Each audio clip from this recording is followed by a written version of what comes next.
officers and soldiers and guests over here. My name is Tuvia Book. I was also a former lone soldier and taught in the high school in Israel where Michael Levin attended at the age of 16, Alexander Moss. And we learn in Judaism that it doesn't matter how long you live, it matters what you do with the life that you live.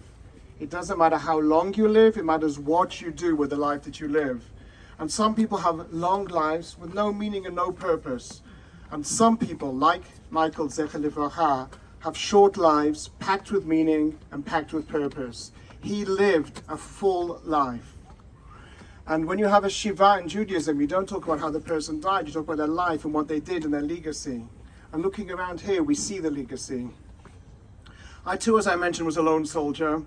And with all the pride of serving in a combat unit, Givati, and all the honor, I also, as a lone soldier, had exactly the same difficulties that Michael himself faced. Just last week, my friend Mark was speaking at the Base Lone Soldier Center and mentioned that every single Friday, Michael would call him with another problem he was facing, whether it was the language, the forms, the psychology. One famous Shabbat, as you're probably all aware of, he couldn't get to where he needed to get for Shabbat and slept on a park bench. A soldier, an IDF combat soldier sleeping on a park bench. And after Michael entered eternity, the Levins had a problem. Right opposite me, we have another former lone soldier, Yigal, also from the UK, in his combat unit. He spoke with Michael a week before Michael was killed. And Michael said to him, "It's not so much myself I'm concerned about my family, how they're going to take it, how they're going to react." And Michael's family did something which is remarkable and unusual. We live in a country where unfortunately, there are way too many memorials for young men and women who fell for our country. And they decided rather than build another memorial, they were going to build a living memorial. And that is what we heard about before, the whole range of lone soldier centers in Michael's name, the lone soldier center in the name of Michael Levin, the base in honor of Michael Levin.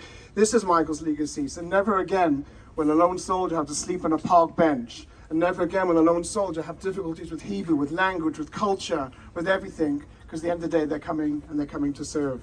And they're coming to serve all of us. Now, it is Tisha B'Av, as we know, on Sunday, which is the saddest day of the Jewish year, and is also the Hebrew yahrzeit of Michael's passing. And we're basically mourning the destruction of the Bet HaMikdash, the destruction of the temple. And in the Talmud, in the Gemara, it tells us that every city, on the highest place, you should build a Bet Knesset, you should build a synagogue. Zecher LeMikdash, to remember the temple. And yet on the highest hill of the holiest city of the Jewish people, we don't have a Bet Knesset.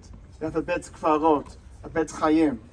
Because this is where Israel's Kedoshim are buried. This is where Israel's holy people are buried. This is the holy place in Jerusalem, Har Herzl.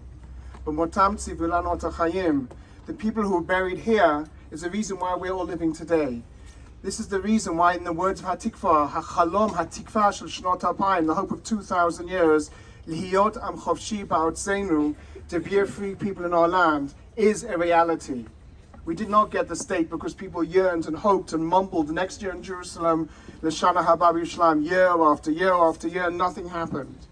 We have our state today because of the young teenagers, because of the Chalutzim who came and drained the swamps and revived the language and planted the trees one tree at a time, because of the young men and women who give up the best years of their lives and sometimes their very lives themselves so we can live. Everyone gives something, but some people give everything. And I just wanted to conclude this very special place with a quote by the first rabbi of Israel, Rav Kook. Now, one thing about the army, I can tell you from experience, it's the great equalizer. No one cares if you're Ashkenazi or Sephardi or rich or poor or Chayal Boded from Chutz La'aretz or a native Israeli. All they care about is you're there to serve and to give to your country. Not to take, but to give.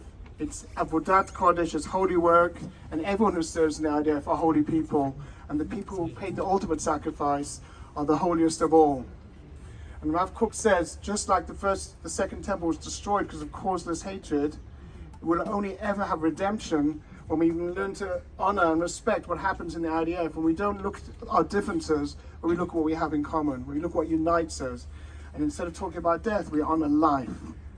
And I will give the quote in Hebrew, Lo chuva bet hamikdash ela b'sinat chanam, v'lo yuvaner b'atid ela b'ahavat chinam.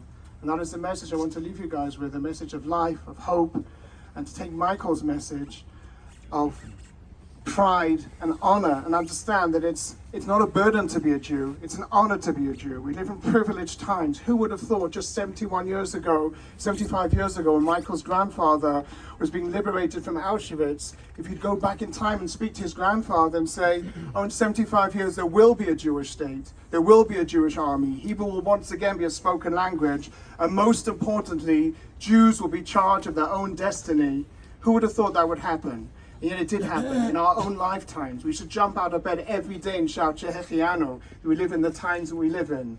And the reason why we live in those times is because of the heroes, the men and the women buried all around us in this very special holy place. Chaim, to life.